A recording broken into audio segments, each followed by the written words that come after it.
Namaste students, welcome to online classes. So we discuss different topics of this particular chapter, system of particles and the rotational motion. So in the previous chapters we discussed about the linear motion and the different laws governing the linear motion. So we have also studied about the projectile motion, so which is the combination of two linear motions along x and y axis, means it is a combined effect of two linear motions along x and y axis, which is called a projectile motion. So in this particular chapter we discuss about the rotational motion of rigid bodies and the laws related to the rotational motion of rigid bodies. So first we discuss some terms related to this particular, rotational motion. The first one is, as I told, it's a rigid body.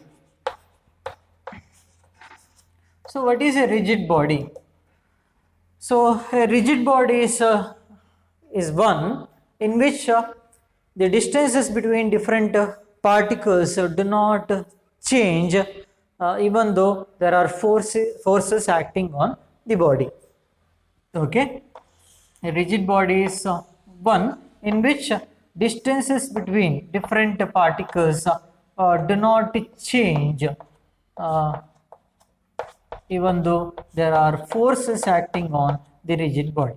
Okay, in simple I can say a rigid body is one which cannot be deformed by the external applied force. Okay, so here the distance between any two particles, say distance between these two particles or these two particles, any two particles doesn't change if a force is applied on this particular body. So in simple I can say rigid body is one which cannot be deformed by the application of an external force. But in practical all real bodies deform under the application of force. However, the smallest the deformation produced may be, in practical the real bodies deform under the application of force.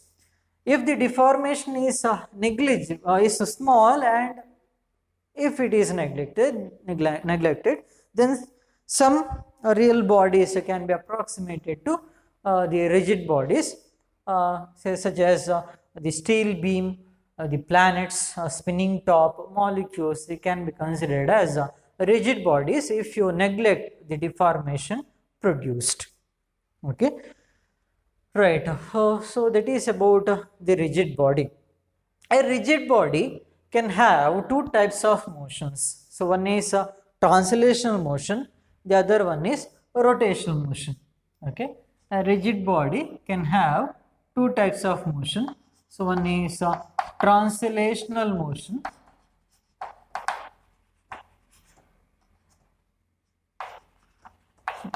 and the other one is rotational motion.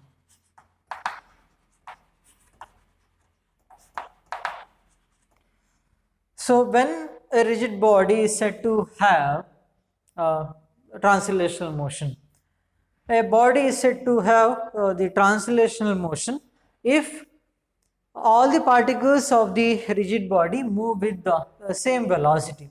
Okay, say this is a rigid body, it is said to be in translational motion, or it is describing the translational motion. When do you say that it is describing the translational motion?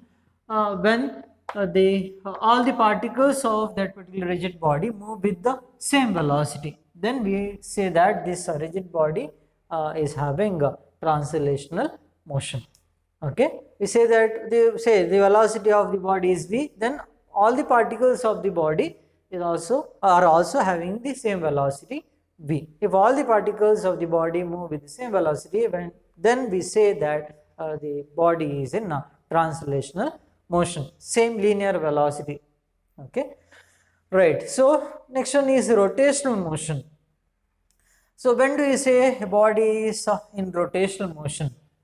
Okay, a body is or a rigid body is said to have in rotational motion. Uh, when a rigid body is a rigid body is said to have rotational motion about an axis if the particles of the rigid body are moving in a circle which is lying in a plane perpendicular to the axis of rotation and whose center is at on the axis of rotation. Okay, so this is a rigid body. We say that this rigid body is having the rotational motion with the say angular velocity omega. Okay, so when the different particles of the body are moving in circles, okay, say these all these particles are describing rotational motion, I mean they are moving in a circle. Okay, so we have different particles, they are moving different circles of different radii. Okay, right? When this particular body is moving like this, all the particles of that particular body they are moving in a circle.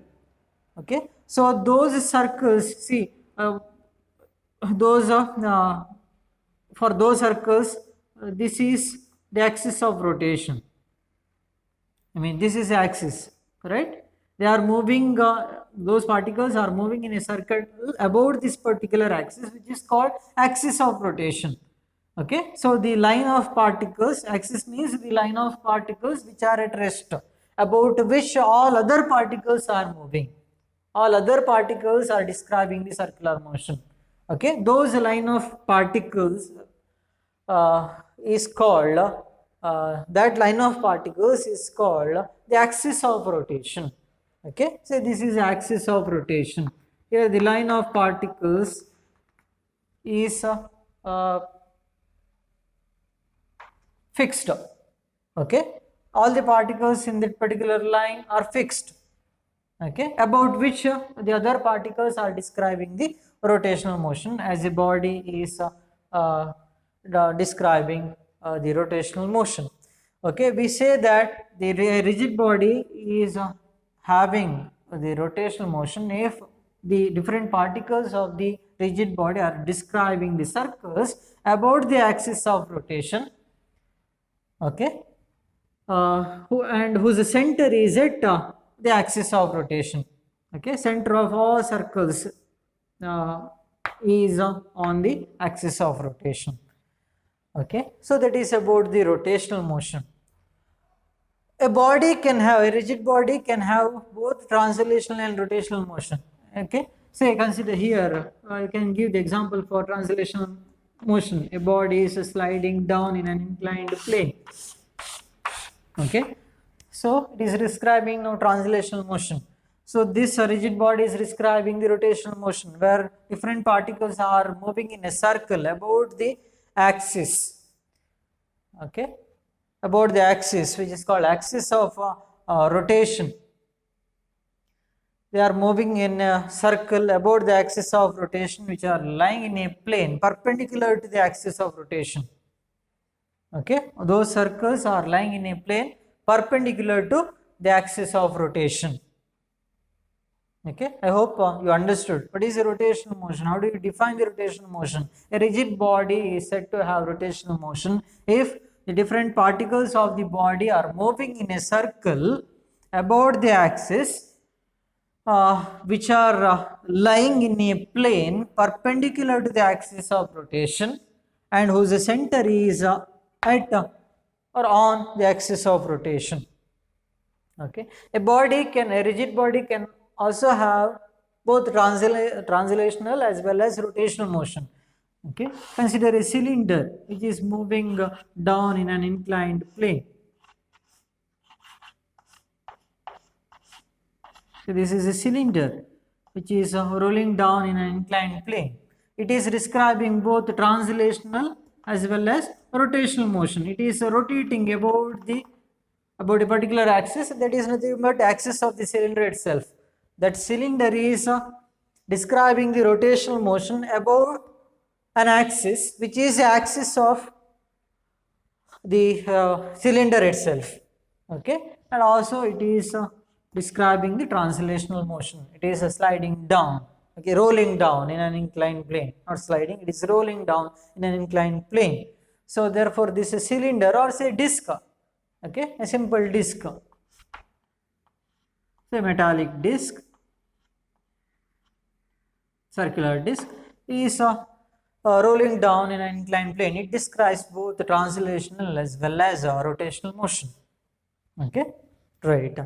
So that is about the rotational motion. Okay, right. So next we discuss what is a precession. What is precession? So sometimes when a body is describing rotational motion about the axis doesn't remain at rest. At rest, it is also moving. Okay, the axis of rotation of the rotating body itself is moving. Okay, so that type of movement is called precession. Say in case of consider the example of a spinning top. Okay, say we have a spinning top.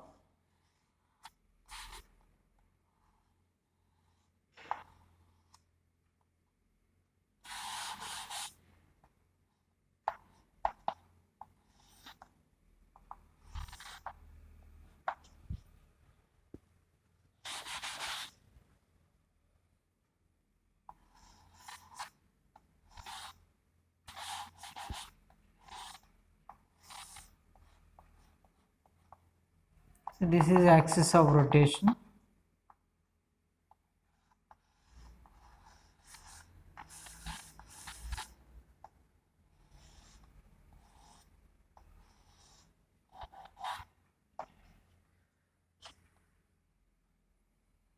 This axis of rotation is moving about a vertical line through its point of contact with the ground, sweeping out a cone. The axis of the spinning top itself is moving about a vertical line through its point of contact with the ground, sweeping out a cone. So such type of movement is called precession. Okay, right. Okay, so that is about the precession. Okay, so next we discuss the center of mass. So remember, when a body is moving under the application of force, the motion of the body is governed by the external forces only. Okay, when the body is describing a linear motion, the motion of the body is governed by the external forces acting on the body. Okay, and the internal forces acting on the body is zero. They are mutual. They nullify each other. Okay, so there are no internal forces. Net internal forces is zero. Okay, so the movement of the body, the motion of the body is governed by the external force only. Okay, right. Say system of particles means, say system of particles is an extended body, means its mass is distributed in space. Okay, so system of particles means it is an extended body whose mass is distributed in space having finite size. Okay, so in the previous chapters we discussed about the point mass. Point mass doesn't have any size, where the system of particles is an extended body, means whose mass is distributed in space which is having a finite size. Okay, right. So next we move on to the center of mass.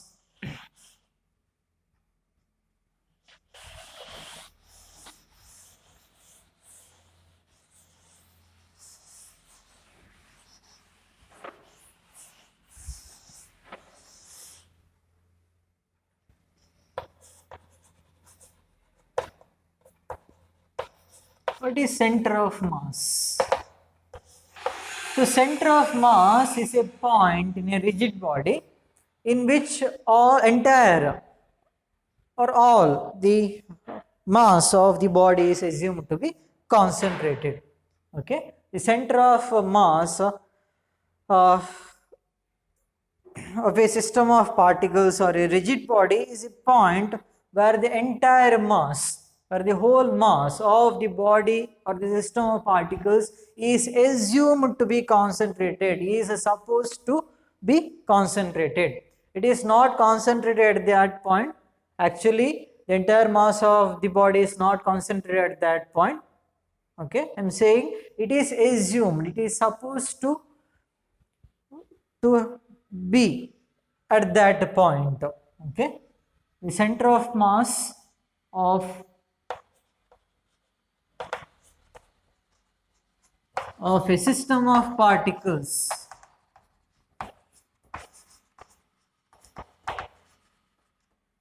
or a rigid body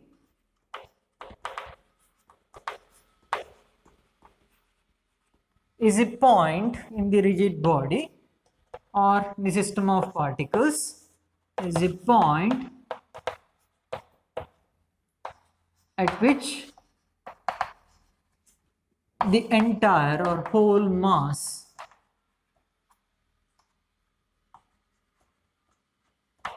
of the body or the system of particles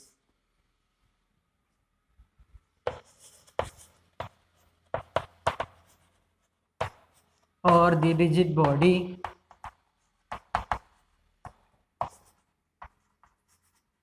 is assumed to be concentrated, is assumed or supposed to be concentrated.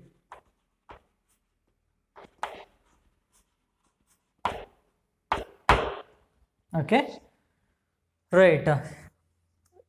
It is assumed to be concentrated, not really concentrated at that point. It is supposed to be concentrated or assumed to be concentrated. Okay, say consider a scale. We have a metallic scale or a wooden scale. You can balance this particular scale at its middle. Okay, say if it is 1 meter, it is of 1 meter length, then at 50 centimeter we can balance this particular scale, right? You can balance here. Okay, hold like this, hold the scale like this, you can balance at its exactly at its middle. Okay, so that point of the midpoint of the scale itself is the center of mass.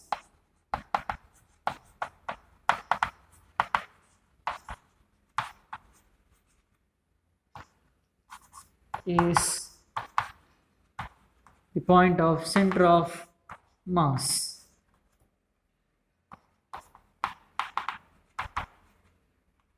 Or there is a position of center of mass. Okay, the midpoint of the scale itself is the position of center of mass.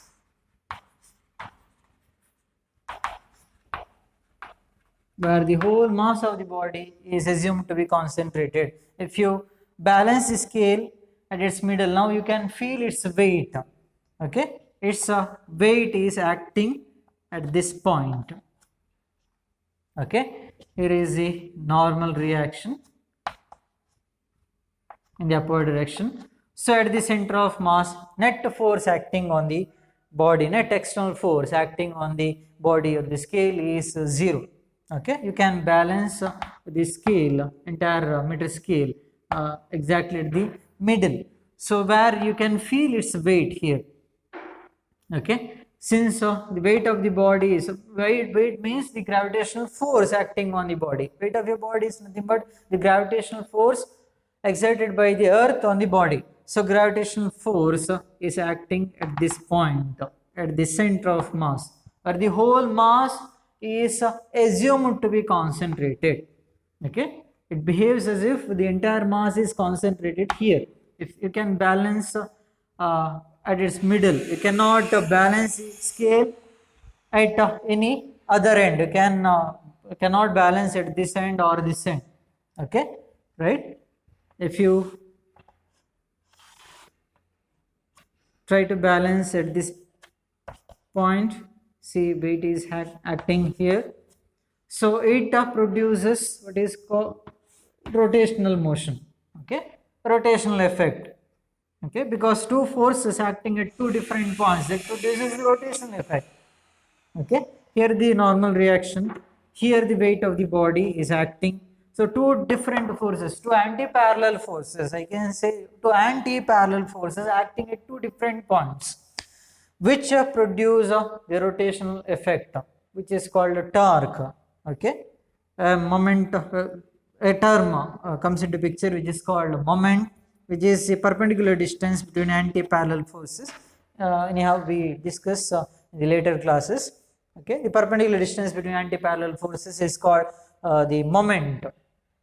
Okay, so here see, you can balance that particular meter scale exactly at the middle, where the net force acting on the scale is zero. The weight is balanced by the normal reaction.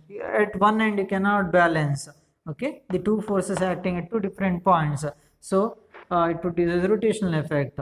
Okay, so this scale uh, cannot be balanced at this end. It when you hold, I mean when you try to balance the scale at this end, the scale moves like this.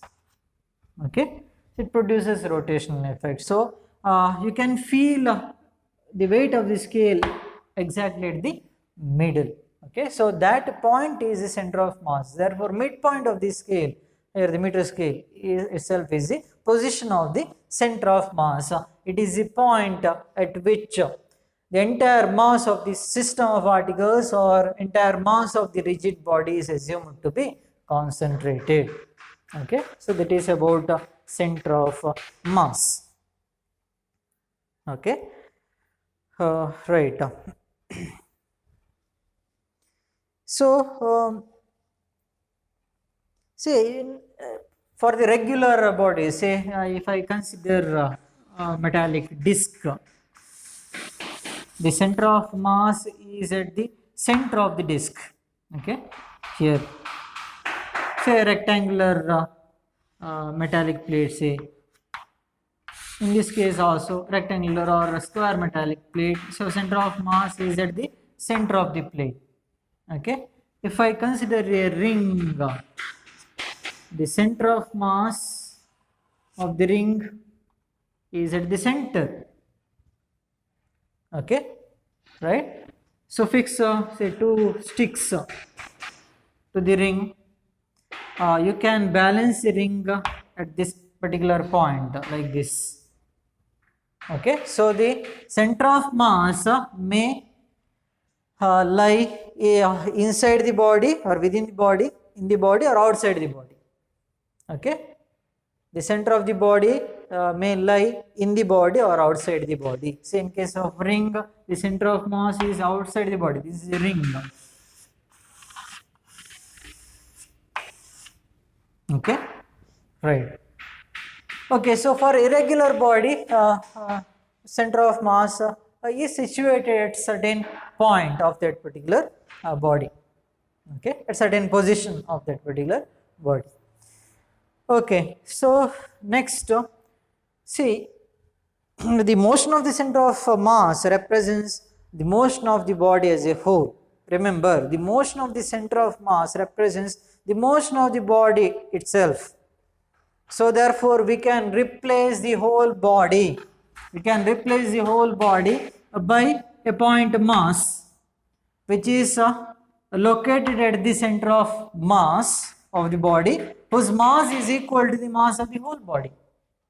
Okay, as I told, say if a certain force is applied on the body starts moving. So then the motion of the center of mass itself represents the motion of the entire body. Okay, to study the motion of the body, to study the different properties, characteristics related to the motion of the body, you just study the characteristic or properties related to the motion of the center of mass, because it represents the motion of the entire body. Okay, so therefore the entire body can be replaced by a point mass situated at the center of mass of the body, whose mass of the point mass is equal to the mass of the whole body. Okay, since that center of mass represents the motion of the entire body, the whole body can be replaced by a single point mass located at the center of mass and whose mass is equal to the mass of the entire body. Okay, so that is importance of center of mass of the body. Okay, so next we write the expression for the position of center of mass in two particles system or system of two particles.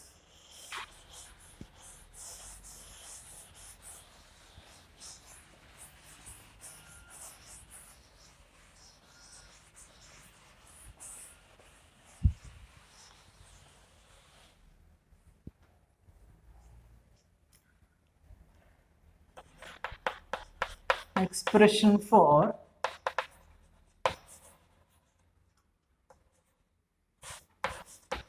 position of center of mass,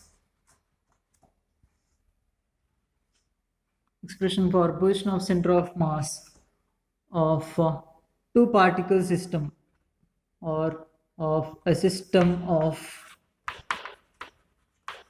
two particles.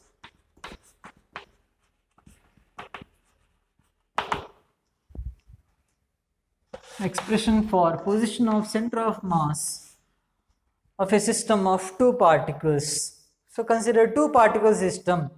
So what is expression for position of center of mass with respect to some origin?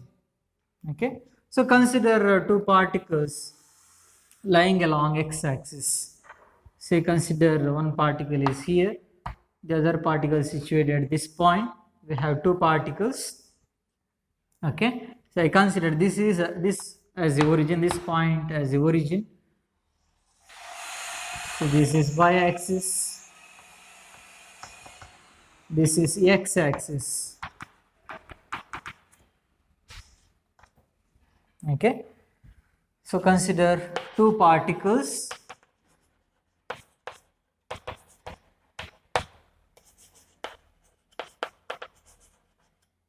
located or situated at x1 and x2 from origin. So this is the origin. One particle is here, the other particle is here. The first particle of mass m1, the other particle of mass m2. The distance of first particle is say x1 from the origin. The distance of the other particle of mass m2 is say x2 from the origin. Okay, so then the center of mass say of these two particles is situated say at this point. That point is situated at a distance x, say x from the origin. So then the position of the center of mass with respect to the origin is given by the position of center of mass of the system of two particles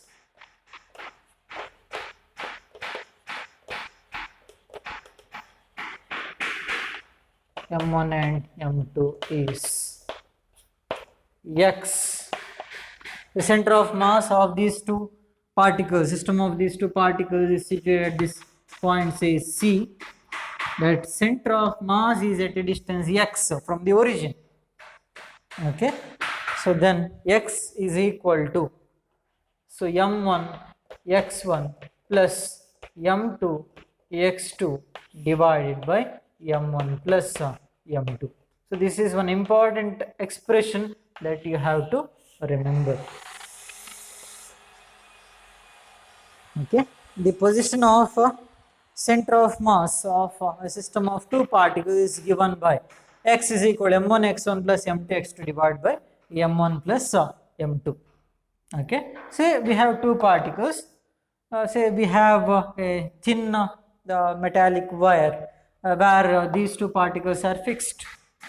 Okay, right, stick those two particles on that particular wire. So then this is massless wire, as I told. It's a thin metallic wire whose mass is 0. Okay, then you can balance these two masses at this point because the entire mass is assumed to be concentrated at this point. Therefore, that is the center of mass. What is the location of center of mass of that system of two particles with respect to origin?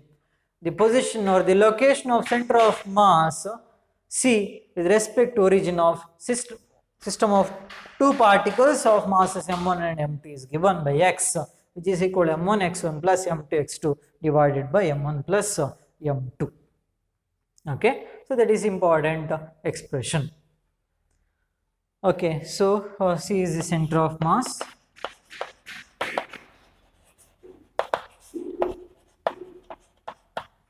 X is the location of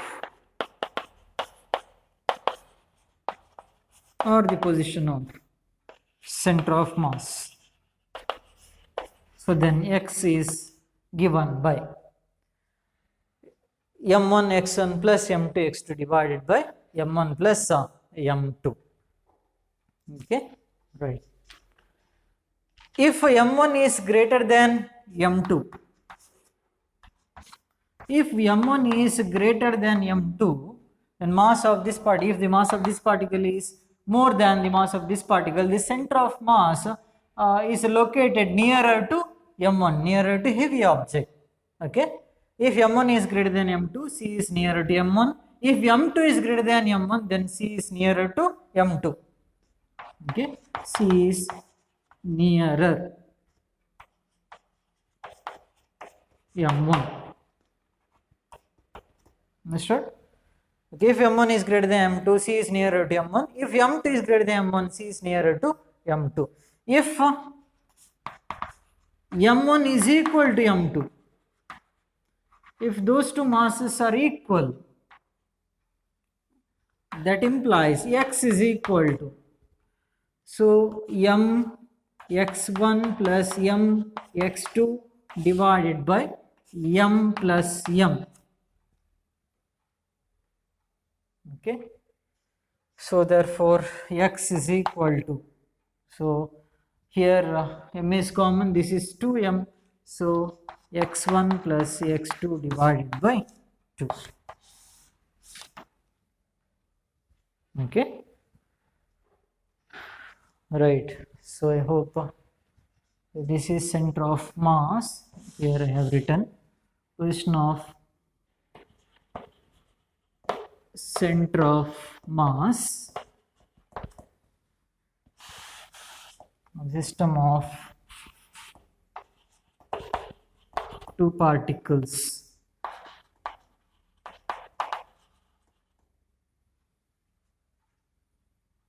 of masses m1 and m2 is.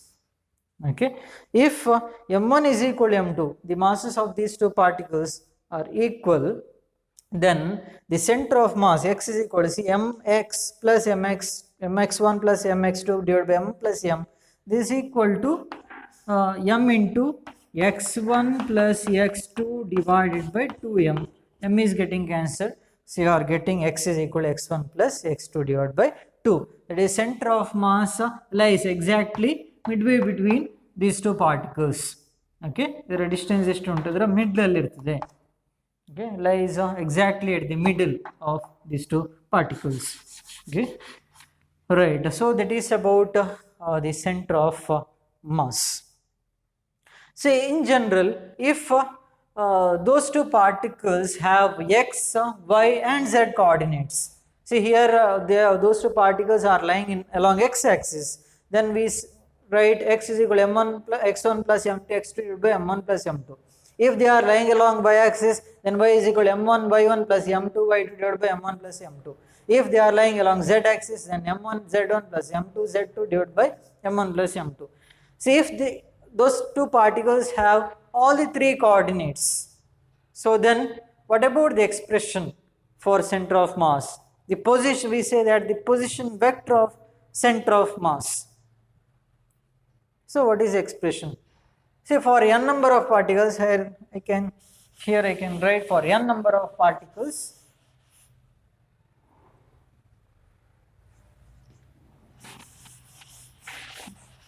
For n number of particles,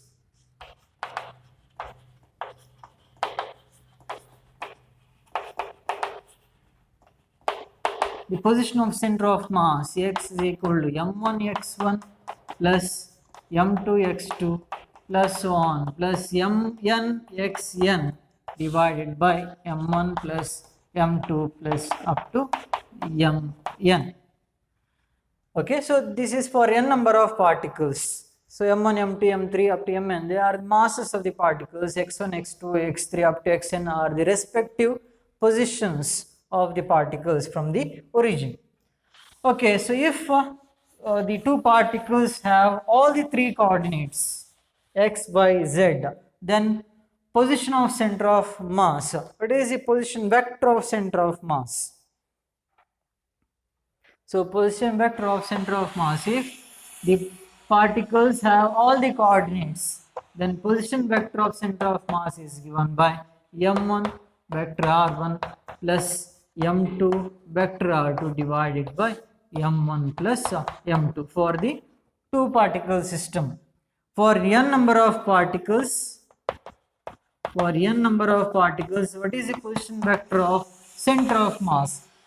Those particles have all the three coordinates x, y, z coordinates, then vector r, the position vector of center of mass in general, is given by, for n number of particles, m1 r1 plus m2 r2 plus up to mn rn divided by m1 plus m2 plus up to mn. So which can be written as, so summation of all mi vector ri, where I is varying from 1 to n, since there is n number of particles, divided by summation of all mi, I is varying from 1 to n, right, for n number of particles. Or I can say, therefore vector r is equal to the position vector of center of mass. Okay, in general, the position vector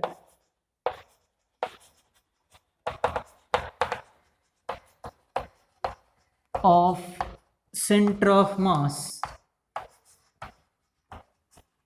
is given by, so for n number of particles, vector r is equal to summation of all mi ri, I is varying from 1 to n, summation of all mi ri vector ri, I is varying from 1 to n, since there are n number of particles, divided by summation of all mi, I is varying from 1 to n, masses of all the particles of the body, we will get the entire mass of the body, capital M.